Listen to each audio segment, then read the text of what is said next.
오늘은 상수들이 가장 많이 사용하는 외목, AI로 외목 대처법을 집중 분석해 보겠습니다. A, B, C, D 네 가지 선택 가운데 외목이 어렵다고 느낄 때 A나 D를 주로 두게 됩니다. 먼저 A의 변화부터 살펴보실까요? 이렇게 3,3으로 받고 두 칸으로 전개할 경우에 가장 쉬운 형태로 전개되는데요. 159%의 결과입니다. 만약 정석을 모르신다면 이 진행을 선택하셔도 괜찮은데요. 자, 다음으로 D의 걸침 살펴보겠습니다. 그러면 나를자로 받아서 실리가 굉장히 큰데요. 이제 한 칸을 띄고 이렇게 들여다보고요. 이어서 받을 때 한번 꼬부리고 한 칸 띄는 것까지가 과거 정석의 일단락이었습니다. 결과는 156%로 막상 만만치 않은 결과인데요. 하지만 100이 이렇게 두는 것이 아니라 AI에서는요. 이렇게 A로 나를자를 두는 수법을 추천하고 있습니다. 이렇게 나를자를 두었을 때는요. 그냥 받아주는 것보다 확률이 높고 64.6% 굉장히 우세한 결과입니다. 이렇게 나를자를 두는 수법 한번 사용해 보시길 바랍니다. 네, 좀 전에 이제 변화, 과거 정석이 이렇게 한번 들여다보고 구부리고 손을 뺀다라고 말씀을 드렸는데 이렇게 들여다보는 수의 의미를 분석을 해보면은 이 붙이는 수를 방비하기 위함이었습니다. 이렇게 이어서 두텁게 이제 세력이 형성되는 자세가 좋다라는 건데요. 만약 흑돌이 이렇게 이어져 있다면 한 점이 끊기는 형태로 성립이 되지 않죠.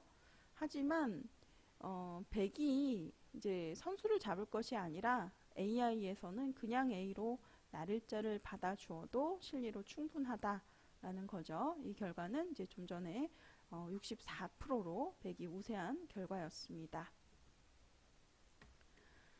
A와 D의 걸침 보셨는데요. 자, B의 걸침, 그 대사 정석의 시작이라고 할 수 있는 이 B의 걸침 살펴보도록 하겠습니다. 일감이기도 한데요. 여기서는 A로 나를자로 덮어 씌우는 정석이 54.5%로 가장 높습니다. 이렇게 씌워서 한 칸을 띄어서 전개를 하고 다시 3,3을 파는 수를 추천하고 있는데요. 가장 알기 쉬우면서도 AI에서 높은 퍼센트로 보여주고 있는 수법입니다.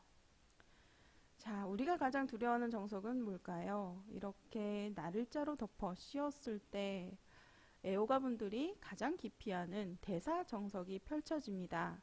변화가 워낙 많아서 대사 100변이라고도 합니다. AI에서는 어떻게 보고 있을까요? 자, 이렇게 붙여가면 끼워서요. 이어가게 되는데 단수를 치고 다시 3,3을 막았을 때 이 형태가 대사정석의 기본이 되는 모양입니다. 여기서 이렇게 밀어가는 수가 과거형 정석인데요. 이어가면 한 칸을 띄고 나를자를 두어가면 다시 한 칸을 띄고요.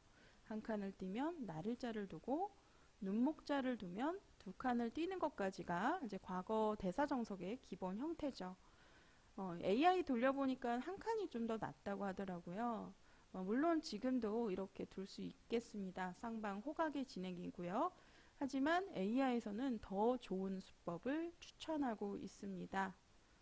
자, 이렇게 밀어가는 수가 우리는 너무나도 당연시 이제 여겼던 한 수였는데 여기서 여기를 막아가는 거예요. 이 석점이 약해 보이는데 과연 이렇게 막는다면 어떤 일이 벌어질까요? 흙이 젖혔을 때 이제 축관계가 성립을 합니다. 단수를 치고 단수를 몰아서요. 지금 현재 100이 축이 불리한 상황이기 때문에 성립이 안 되는 거죠. 따라서 100도 막는 수는 당장 성립이 되지 않습니다. 이어가는 수법을 AI에서 추천하고 있는데요. 그러면 한번 귀를 젖혀두고 다시 꼬부립니다. 모양은 사납지만 이 꼬부리는 수가 행마의 맥점인데요. 절대 선수죠. 다시 한 칸을 띄었을 때 모양이 나오는 형태입니다. 다시 두 칸을 띄어가고요. 100도 두텀을 이용해서 나를자로 덮어 씌우는데 흙도 이렇게 입구자로 치받아서 이제 모양을 잡게 되면은 요 형태는요, 이제 보시면 흙이 손을 뺄 경우에 약점이 남아 있습니다. 변에서 이 넉점을 찌르고 치중을 가게 되면은 수가 나는 형태인데요. 뒷맛을 보강하기 이전에 응수타진을 하는 거죠. 중앙에서 이제 활용을 한 다음에 다시 손을 뺍니다. 이제는 수가 나도요. 이런 식으로 백이 들여다보고 두더라도 넘어가면 그만이죠. 이제 한 점을 잡아도 중앙에 이미 활용이 되었기 때문에 버려도 그만입니다. 한 점 버리면서 넘어가는 자세를 취할 수가 있다라는 것이 장점이고요. 이렇게 가볍게 두었을 때 흙이 56%로 약간 활발한 진행입니다. 대사정석에서 막아가는 수법, 저도 AI를 돌려보면서 깜짝 놀랬던 한 수였는데요. 이 막아가는 수로서 대사정석을 아주 쉽게 전개할 수가 있겠습니다. 하지만 대사정석보다도요, 이 외목에서 가장 퍼센트가 높은 수는 좀 전에 A, D, B 변화를 보여드렸는데요. 3, 3으로 이제 깊숙하게 들어가는 변화입니다. 이제 가장 마지막에 보여드릴 변화, 또 AI가 추천하는 수법이기도 한데요. 복잡한 대사정석을 피해가면서도 얼마든지 좋은 결과를 가져갈 수 있습니다. 자, 만약에 이렇게 두어가면요. 나를자로 씌우는 수가 일감인데요. 나를자가 AI에서도 퍼센트가 가장 높습니다. 이제 과거형 정석인데요. 붙여서 호구를 치고 막아두면 다시 2단을 젖혀갑니다. 이렇게 뻗어주고요. 저도 이 정석 참 많이 뒀었는데요. 백은 이제 활용을 하는 거죠. 들여다보고 늘었을 때 끊어가는 약점이 있는데 이렇게 2선으로 뻗는 것까지가 과거 정석이 일단락이었습니다. 하지만 마지막에 2선에 늘어선 수가요. 우리는 그동안 당연하게 여겼는데 이 수가 무려 10%가량 확률이 떨어집니다. 이 수로는 이렇게 A로 두텁게 있는 수를 추천하고 있는데요. 이렇게 전개될 경우에는 흙이 52.4%로 약간 활발한 진행입니다. 하지만 변수가 있습니다. 우리가 붙이고 호구치는 수순을 너무나도 당연하게 여겼었는데요. 여기서도 백이 막는 수 이외에는 다른 수는 전혀 상상조차 하지 못했습니다.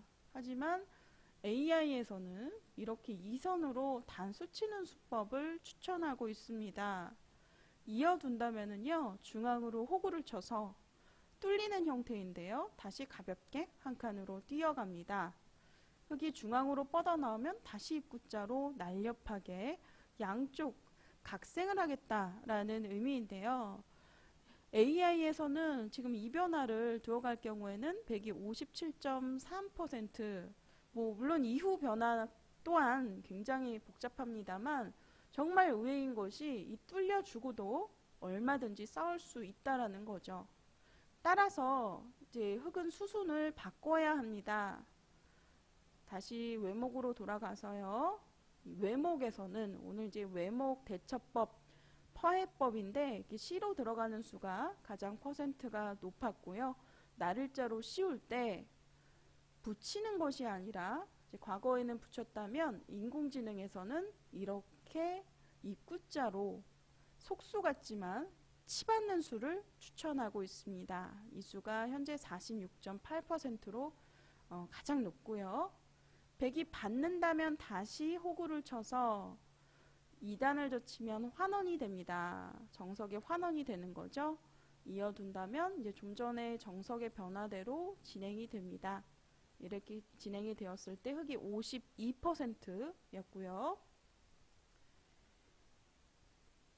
자, 여기서 호구를 쳤을 때 백도 가만히 뻗는 수가 확률이 더 높습니다.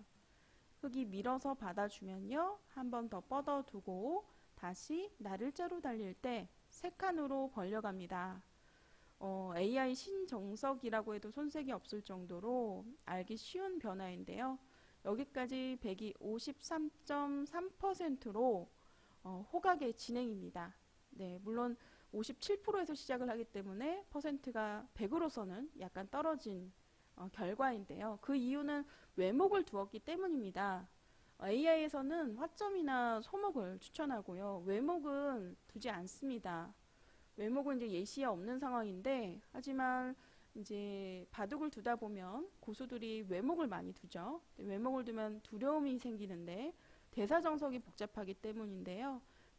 대사정석을 두지 말고 오늘 제가 포스팅한 이 3-3으로 침입해서 들어가는 수법을 한번 사용해 보시길 바랍니다.